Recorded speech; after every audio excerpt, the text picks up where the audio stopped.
কি হলো, দাঁড়িয়ে আছো কেন? দাঁড়িয়ে দাঁড়িয়ে আবার কোন ভাবনার অতলে ডুব দিলে? আদৃশের কথায় চমকে তাকালো আয়ানা। ক্লান্ত থাকায় ভীষণ ঘুম পাচ্ছে তার, কিন্তু মাথাতে এসে ভীষণ লজ্জার মধ্যে পড়েছে সে। আদৃশের সাথে এক বিডু ঘুমাতে হবে ভাবলেই তার গায়ে কাঁটা দিচ্ছে। আগের দিন তো ক্লান্ত থাকায় আগেই ঘুমিয়ে পড়েছিল, তাই কোনো রকম লজ্জার মধ্যে পড়েনি। তার উপর সকালে ঘটনা মনে পড়ে আরও বেশি লজ্জা লাগছে তার। আদৃশের এসবে কোনো ধ্যান নেই। সে মনোযোগ সহকারে কোনো কিছু একটা করছিল। এর মধ্যে আয়ানার দিকে চোখ পড়ায় দেখলো সে মূর্তির মতো দাঁড়িয়ে কিছু একটা ভাবছে। আদৃশ বুঝে না এই মেয়ে এত কী ভেবে, তাই সে উপরোক্ত কথাগুলো বলল। আদৃশের মাথায় নড়ে চড়ে দাঁড়ালো আয়ানা। বলল, ওই কী হয়েছে? আয়ানা কি বলবে ভেবে পাচ্ছে না, তাই চুপ হয়ে গেল। আদৃশ গেস করলো আয়ানা কেন এমন করছে। সে শান্ত চোখে আয়ানার দিকে তাকিয়ে বলল, আমার সাথে বেড শেয়ার করতে অস্বস্তি হচ্ছে, তাই না? তাই তো। আয়ানা ছোড়া চোখে আদৃশের দিকে চাইল। আদৃশ ফের বলতে লাগলো, কিন্তু এছাড়া তো কোনো উপায় নেই। আমরা এখন স্বামী স্ত্রী, তাই বেড শেয়ার করাকে স্বাভাবিক একটা ব্যাপার হিসেবে নাও। আর বিশ্বাস রাখতে পারো, আমি তোমার কোনো রকম সুযোগ নিব না।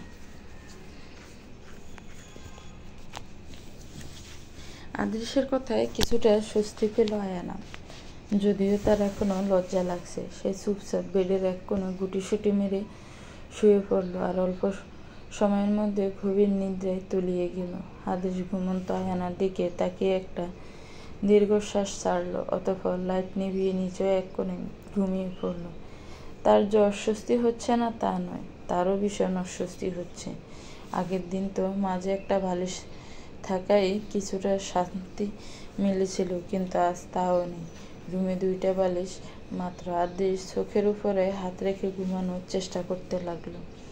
সকালে ঘুম ভাঙতে আয়ানার গোলা দৃষ্টি গিয়ে পড়ল তার হাতের উপরে। চোখ বড় বড় হয়ে গেল আয়ানা। চোখের ঘুম ঘুম ভাব এক সেকেন্ডে উধাও হয়ে গেল। হাত আদৃশের বুকের উপর দেখে ডুব গিলল আয়ানা। আদৃশ টি শার্টের একটা অংশ শক্ত করে তার হাতের মুঠোয় বেঁধে।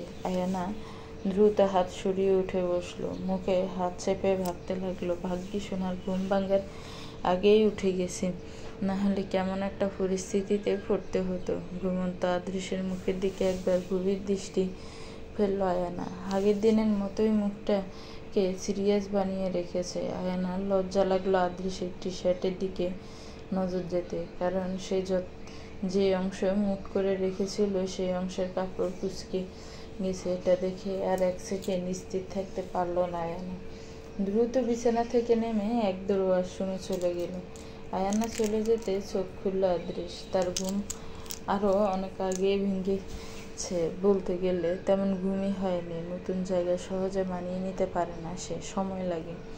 সারা রাত এক প্রকার আয়ানার ঘুমই দেখেছে সে।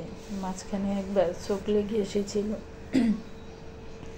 কিন্তু নিজের দেহে কারোর হাতের ছোঁয়া অনুভব হতেই ঘুম ভেঙে যায় আদৃশের। তার ঘুম যথেষ্ট হালকা। চোখ খুলতে দেখে আয়ানা কিছু একটা বিড়বিড় করছে আর হাত দিয়ে কিছু একটা খুঁজে চলেছে। তারপর তার বুকের উপর টি শার্টের অংশটা শক্ত করে চেপে ধরে পুনরায় গভীর ঘুমে তলিয়ে যায় আয়ানা।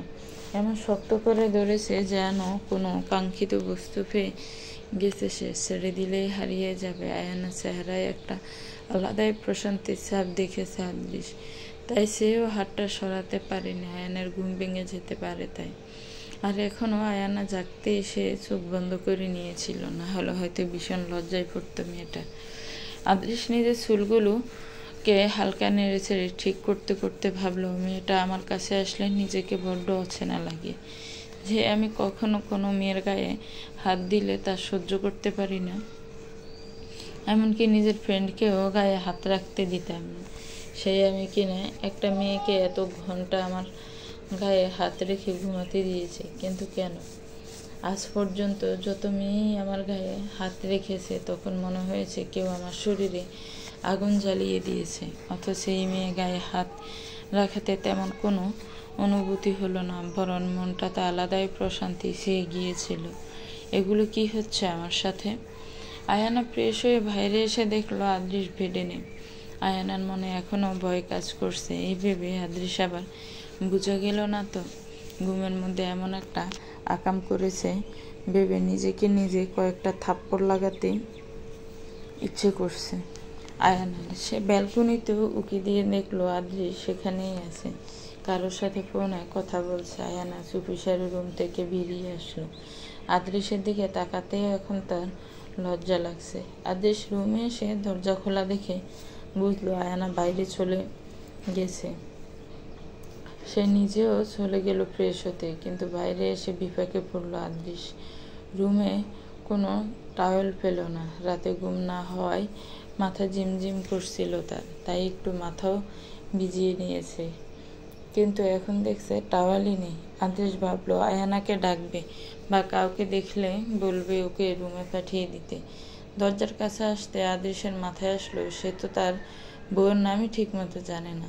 2-3 বার শুনেছে অন্যদের মুখে, কিন্তু অতটা খেয়াল করেনি। এখন উল্টোপাল্টা নাম ধরে ডাকলে তো ভীষণ লজ্জায় পড়তে হবে।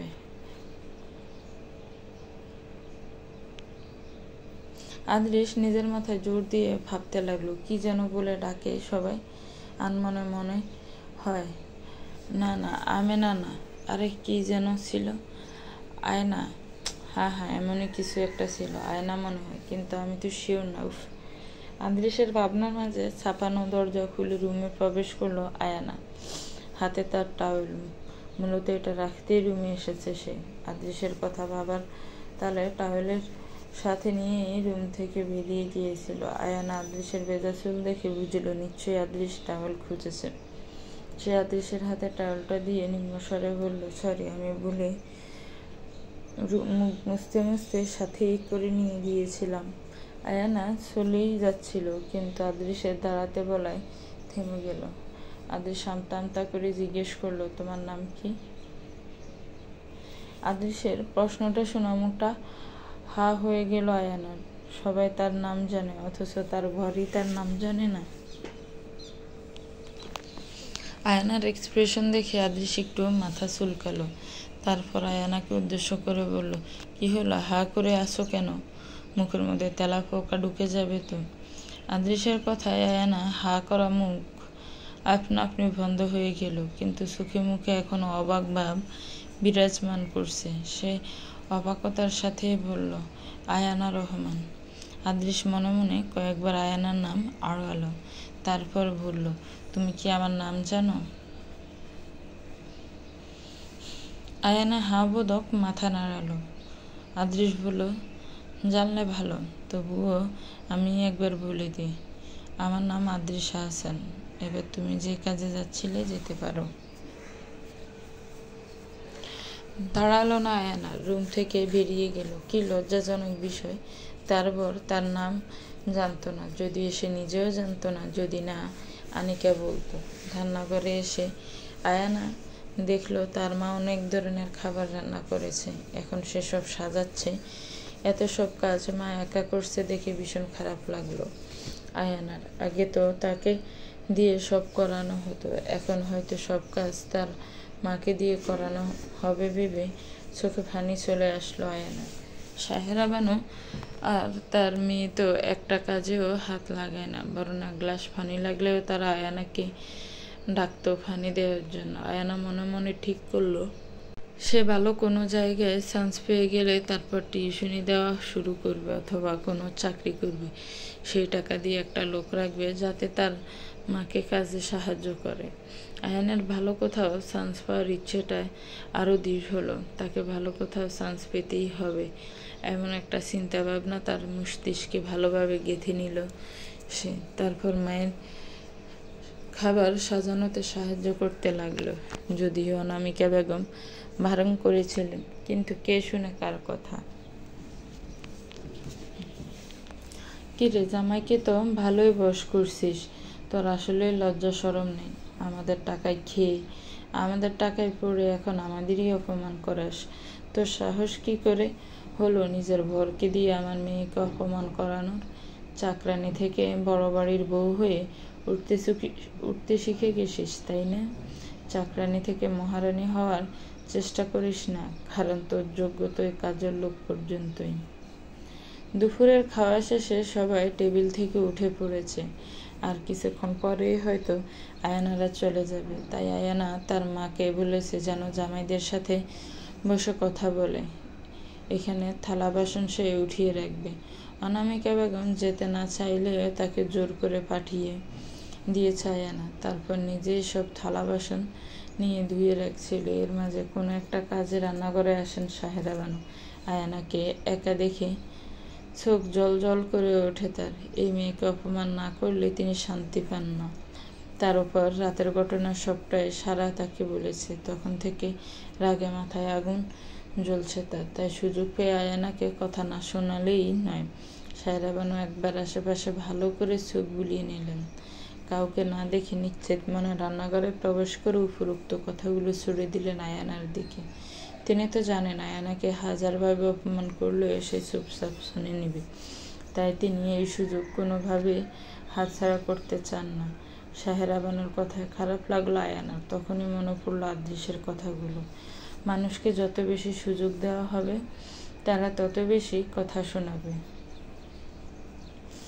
আয়ানা নিজেকে শক্ত করে সাহেরা বানুর দিকে ফিরে বলল, ফুফি, আমার জামাইকে আমি বশ করব না তো কে করবে বলেন তো? আর আমার লজ্জা শরম না থাকুক, আপনার তো তাতে চলবে। আর টাকা নিয়ে যে খোটা দেন তা কি যুক্তিসঙ্গত? আপনাদের টাকায় খেয়েছি পড়েছি তা ঠিক, কিন্তু ফ্রিতে তো আপনারা খাওয়াননি পড়াননি। আমাকে খাওয়ানো পড়ানোর পরিবর্তে অমানুষের মতো খাটিয়েছে। মাস শেষে 20,000 টাকা ফেললেও কেউ আপনাদের এত কাজ করে দিত না। সাথে অপমান, উঠতে বসতে কথা শোনানো তো ফ্রি। আমার চুপ করে থাকাকে আমার দুর্বলতা ভেবে ভুল করবেন না। আমি আপনাদের অনেক সম্মান করি। আপনারা এর যোগ্য হন বা না হন, তাই এই সম্মানকে ধরে রাখার চেষ্টা করুন। আর অবশ্যই আমার যোগ্যতা নিয়ে চিন্তা করবেন না, সেটা সময় বলে দিবে কে কিসের যোগ্য। কথা শেষ করে রান্নাঘর থেকে বেরিয়ে গেল আয়ানা। আজ অনেক শান্তি লাগছে তার সাহেরা বানুর মুখের উপর কথাগুলো বলতে পেরে। সাহেরা বানুর মুখটাও দেখার মতো হয়েছিল। এসব ভাবতে ভাবতে নিজের রুমে চলে গেল আয়ানা। সাহেরা বানু এখনও মুখ হা করে রান্নাঘরে দাঁড়িয়ে আছেন। তার এখনও বিশ্বাস হচ্ছে না আয়ানা তাকে এতগুলো কথা বলেছেন। যে মেয়েকে হাজারটা অপমান লাথি গুঁতা দিলেও সে একটা টু শব্দ করতো না, সেই মেয়ে আজ তার মুখের উপর এতগুলো কথা বলেছে। মস্তিষ্ক শূন্য হয়ে যাচ্ছে তার। ইচ্ছে করছে আয়ানা চুলের মুঠি ধরে কষিয়ে কয়েকটা থাপ্পড় লাগাতে, কিন্তু তা যে আর সম্ভব না। ভেবে আগে দুঃখে নিজের মাথার চুল ছিঁড়তে ইচ্ছা করছে সাহেরা বানু। এক রত্তির মেয়ে তাকে অপমান করে গেল, এটা কিছুতেই মানতে পারছে না তিনি। আদৃশ রুমে এসে দেখলো আয়ানা কিছু কাগজপত্র গুছিয়ে ফাইলে রাখছে। চেহারায় উৎফুল্ল ভাব বিদ্যমান।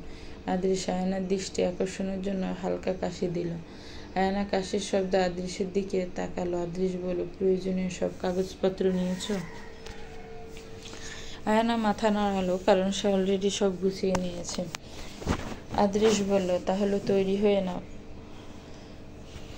যাওয়ার সময় হয়ে গেছে। 1 ঘন্টার মধ্যে আমরা বের হব। যাওয়ার সময় হয়ে গেছে ভেবে মন খারাপ হলো আয়ানার। তার কিছুতেই নিজের মাকে এই নরকে একা ফেলে যেতে ইচ্ছে করছে না, কিন্তু কিছু করারও যে নেই।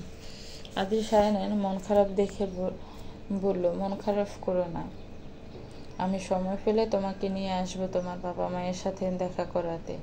আর তুমিও চাইলে যে কোনো সময় বাড়িতে এসে তাদের সাথে দেখা করে যেতে পারো। আর এই বিষয়ে আমার পরিবারের কখনোই তোমাকে বাধা দেবে না, নিশ্চিন্তে থাকতে পারো। আদৃশের কথায় একরাশ ভালো লাগা ছেয়ে গেল আয়ানার মনে। এক চিলতে হাসি ফুটে উঠল ঠোঁটের কোণে। আয়ানার ঠোঁটে হাসি দেখে আদৃশের সামান্য হাসল। তারপর আয়ানাকে দ্রুত রেডি হতে বলে বাইরে চলে গেল। মাকে জড়িয়ে ধরে বাচ্চাদের মতো কান্না করছে আয়ানা। মনকে বিভিন্ন রকম বুঝ দেওয়ার পরও বিদায় বেলায় নিজেকে আটকাতে পারেনি সে। মাকে জড়িয়ে ধরে কান্নায় ভেঙে পড়েছে অনামিকা বেগম। আর মীরার চোখেও পানি টলমল করছে। অনামিকা বেগম আরেক হাত দিয়ে মীরাকেও কাছে টেনে নিলেন। দুই মেয়ের মাথায় হাত বুলিয়ে বললেন, তোরা এভাবে কান্না করছিস কেন? হ্যাঁ, আর কখনো আসবি না নাকি?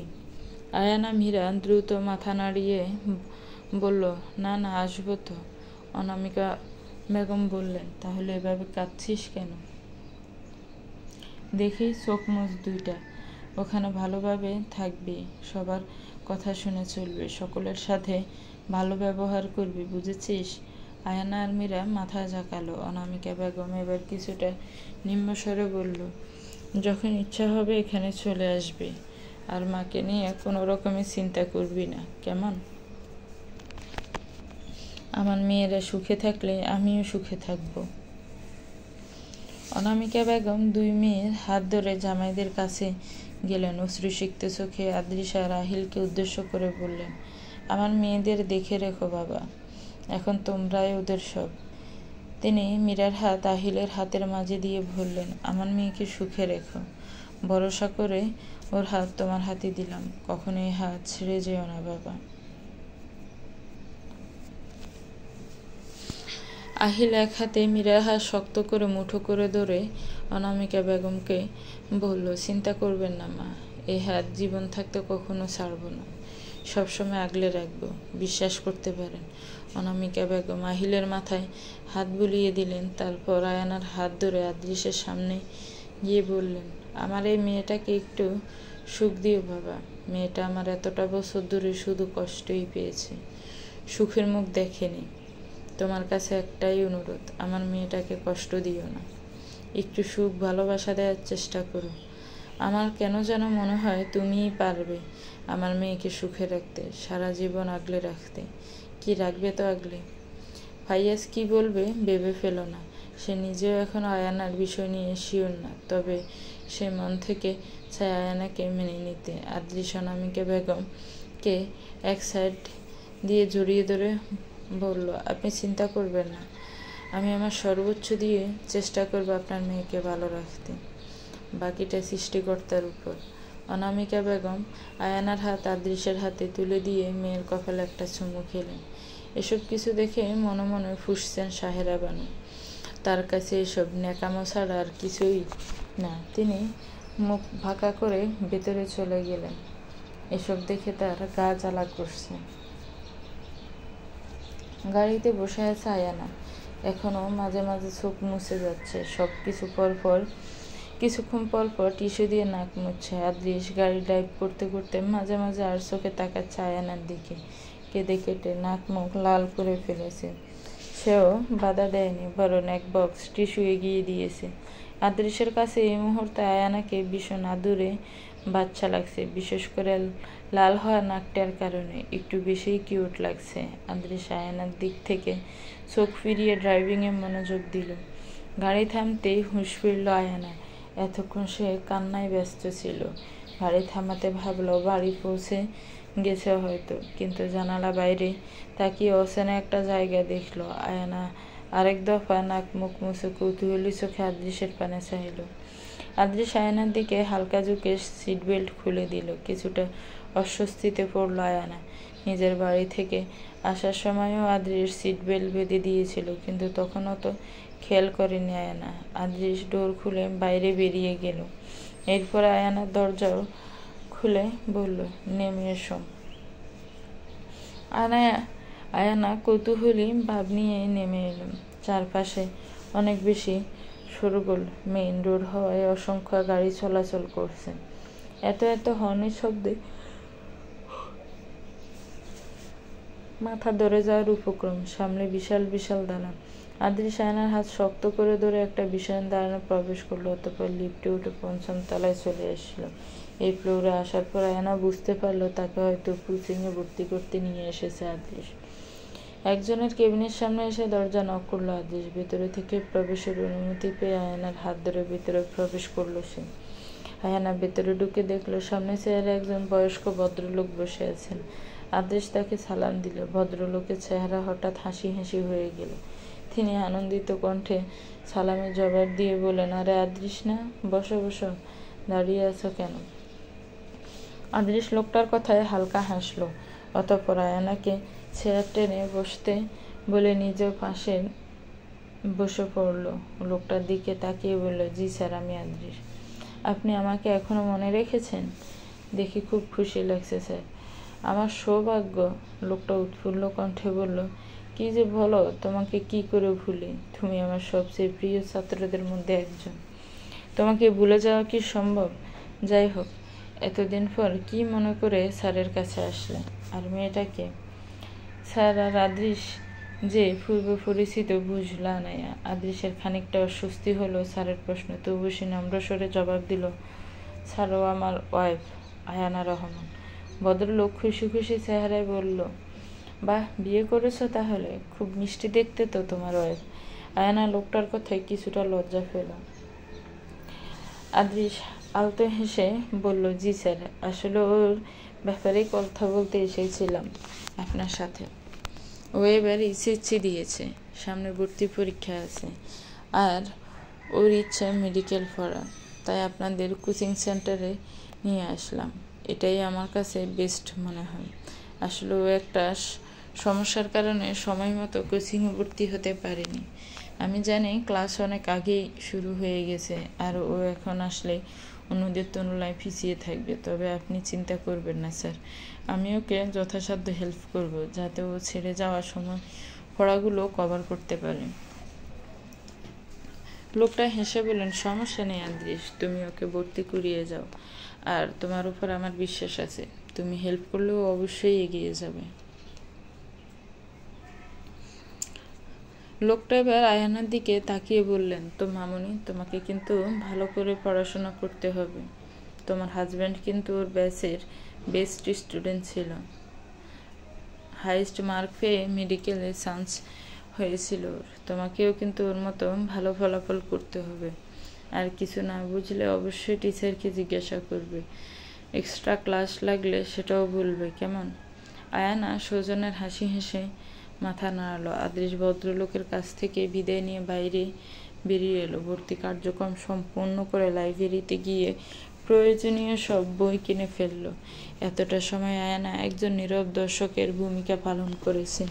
সে শুধু দেখে গিয়েছে আদৃশ কতটা দায়িত্ববোধের সাথে সব কাজ করছে। আয়ানা ফিল করলো সে অনেক লাকি এমন একজন দায়িত্ববান মানুষকে নিজের জীবনে পেয়ে।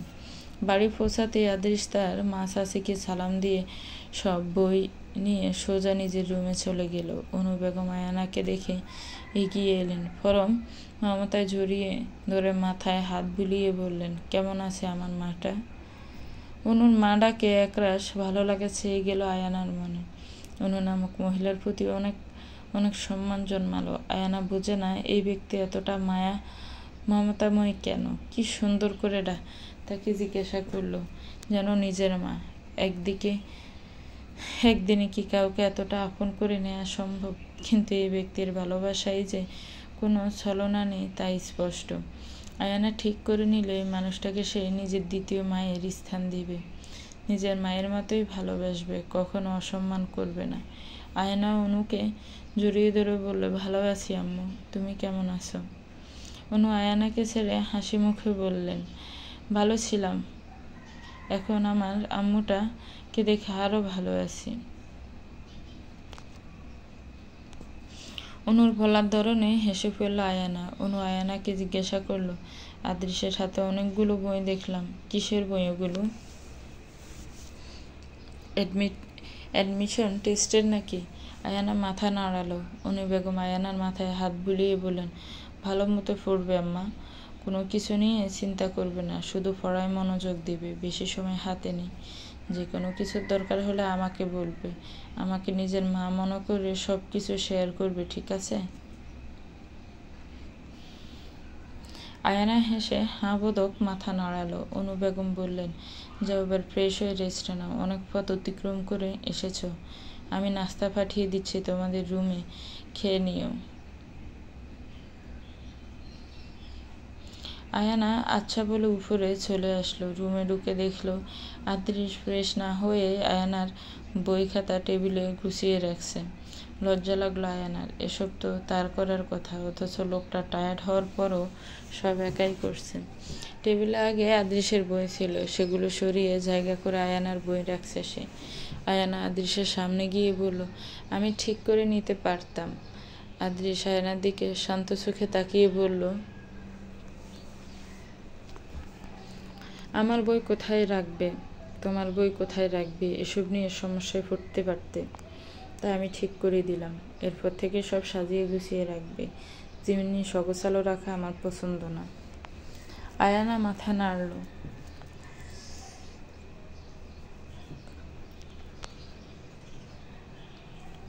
আদৃশ সব ঠিক করে আয়ানার সামনে এসে দাঁড়ালো। শান্ত কিন্তু গম্ভীর গলায় বলল, কালকে থেকে তোমার এক প্রকার যুদ্ধ শুরু হবে। আই হোপ তুমি আমাকে নিরাশ করবে না। সবার সামনে আমি বলেছি তোমাকে আমার যোগ্য করে গড়ে তুলব। এখন এটা আমার দায়িত্ব, আর তোমাকে সর্বাত্মক চেষ্টা করতে হবে যেন কেউ তোমার যোগ্যতা নিয়ে প্রশ্ন তোলার সুযোগ না পায়। আমি যদি তোমাকে আমার নিয়মে চালাই এই কদিনে, তাহলে তোমার সমস্যা আছে? আয়ানা নিম্নস্বরে বলল, না। আদৃশ বলল, ভেবে বলো, পরে কিন্তু চেঞ্জ করতে পারবে না। তখন আমি যা বলবো তাই করতে হবে। আয়ানা এবার একটু চিন্তায় পড়ে গেল। মনে মনে ভাবলো, উনি আমার জন্য যা করবে আমার ভালোর জন্যই করবে, এতটুকু বিশ্বাস আছে আমার ওনার উপর। আয়ানা এবার গলায় কিছুটা জোর দিয়ে বলল, আপনি আমাকে যেভাবে যা করতে বলবেন আমি সেভাবেই করব, আমার কোনো সমস্যা নেই। আদৃশের গম্ভীর মুখে হালকা হাসির ছোটা দেখা গেল এবার। সে আয়ানার কপালে একটা টোকা মেরে ওয়াশরুমে চলে গেল ফ্রেশ হতে। আর আয়ানা হা করে তাকিয়ে রইল আদৃশের যাওয়ার পানে। এই লোকের কখন কি হয় সে বুঝে না। তো ভিউয়ার্স, গল্পটা আজকে এ পর্যন্তই। গল্পটার পরবর্তী অংশ খুব শীঘ্রই আসবে। গল্পটা কেমন লেগেছে একটি কমেন্টস করে জানাবেন। গল্পটা ভালো লাগলে একটি লাইক করবেন, গল্পটাকে শেয়ার করবেন, আর আমার চ্যানেলটাকে প্লিজ সাবস্ক্রাইব করবেন। আল্লাহ হাফেজ, ভালো থাকবেন।